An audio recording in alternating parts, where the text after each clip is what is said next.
All right, welcome to another edition of Carnivore Bites. I'm your host, Jeff Sherman, along with Dr. Eric Lopkin. And Dr. Lopkin, of course, we have the Kavanaugh hearings, but I'll put that on hold just for a second. And let's talk about the unemployment and the economy. 1969, almost 50 years ago, was another world. I was a kid, okay? I was 10 years old. And I remember, there is no such thing as unemployment. Like in 1969, you could just get a job. So how come it's not getting more press? Well, I mean, it did get press Friday when it was announced, but there's so much. I mean, I can't believe I've heard people say this, but they refuse to give Trump credit for anything, even though the facts are right in front of them. But so what's the obsession of not giving Trump any credit? I think it's you've called them the deep state. The fact of the matter is he doesn't do things the way they do, and his way is working where theirs wasn't.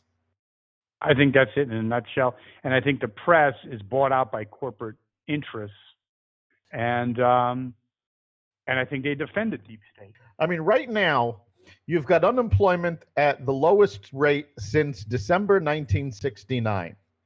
You've got consumer confidence at the highest rate in 10 years. You've got, there were a number of other services income came out highest rate. You've got the new, he doesn't want to call it NAFTA, with USMCA, which opens up new markets for American farmers. No question, yes. We've got all of this stuff going on. And basically, we've only really got one serious drag on the economy, which is rising interest rates. Yes. Which is actually a good thing at this point because you need to raise them. Well, we need to raise them. There are some problems with the rising interest rates. There are a lot of economists that feel they're being raised too quickly. I happen to agree with that, but I understand why they're raising them so quickly. They should have started raising interest rates about 18 months before they actually did. So now they're playing catch up. They've been maybe, yes, I think even though the economy, let's say, they should have done it under Obama, even though the economy it was still starting, it turned the corner at least. There was no reason for 0%.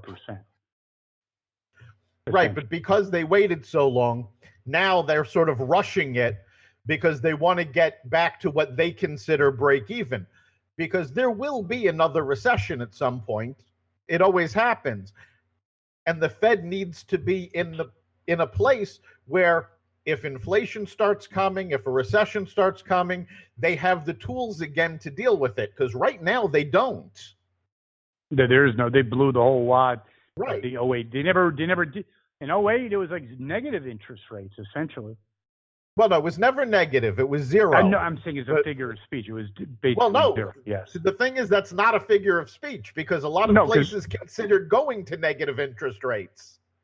Yeah, and plus with inflation, you figure that in. It was negative interest. Yep. So how come it hasn't? Trump's poll number, Rasmussen has him at 51, and then there was one that had like 41. What do you think his real poll number is? I think Rasmussen's got it pretty close. They've been pretty good all along. I don't know what the difference in their methodology is, but they seem to actually be speaking to Trump supporters in proportion with the rest of the country, where Quinnipiac seems to have missed them altogether. Maybe because the East Coast bias. What do you think? So I would agree with you. It's probably around 50-something%. What do you think's happening in the midterms? I think the Senate, I think the Republicans actually pick up some. Do you agree?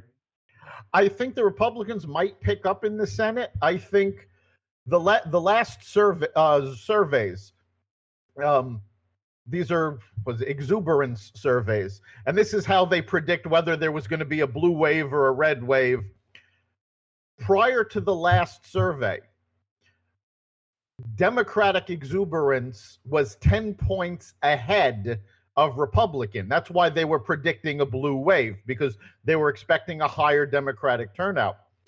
Republicans and conservatives especially got so angry over what the Democrats did to Kavanaugh.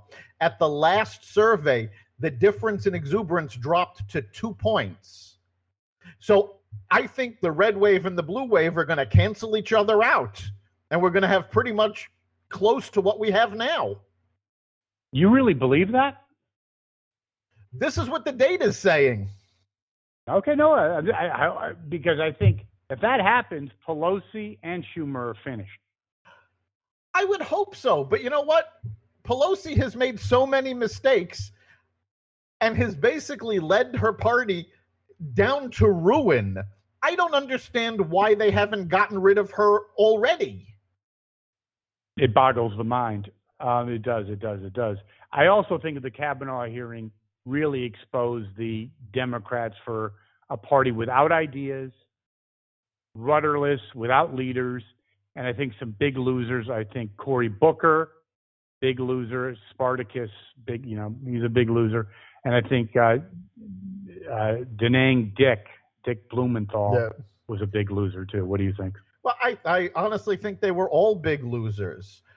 The tactics they used during the Kavanaugh hearings backfired, and they never saw that coming. They didn't, did they? No.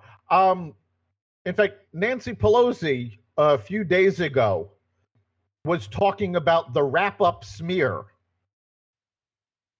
And this was, and you can go on YouTube and see her speech, and she's talking about a political trick, and this is basically what the Democrats did to Kavanaugh, where they make an accusation, leak the accusation to the press, and then use the press coverage of the accusation to say, oh, look, see, the press is covering it, it must be true. Mm-hmm. And Pelosi came out and said that this was a political trick. Just admitting that they do it. She's ready for pretty much the dog track. So I think you're right. I think the blue wave is in trouble. I think if it happens, I do think Pelosi goes at this point. I hope so. I mean, for the Democrats' sake, she should go. Well, for the Republicans' sake, she should stay. Yeah. Well, Dr. Lopkin, that's another edition of Carnivore Bites. Good conversation. I think there's certainly a lot going on, and we'll do it again. See you next week. You've been listening to Carnivore Radio's podcast. You can catch us here every week. Carnivore Radio is part of the Xvadio podcast network. You can listen to the podcast at blogtalkradio.com/Xvadio. If you want to be part of the conversation, you can listen to us live every Friday at 4 o'clock on WESU 88.1 Middletown, Connecticut. You can also catch us online at WESUFM.org. We look forward to hearing from you, and see you next week.